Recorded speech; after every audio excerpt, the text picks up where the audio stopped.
Today in this video, we'll be guiding you on how to find the activation date of your Realme device. If you are looking to check the activation date for your Realme phone, this video is for you.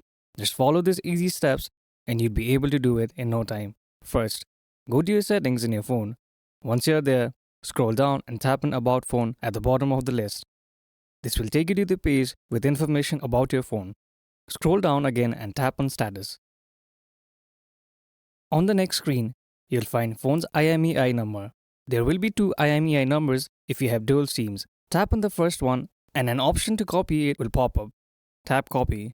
Next, open your web browser in the search bar, type Realme activation date and select the first link that says Activation Time Inquiry.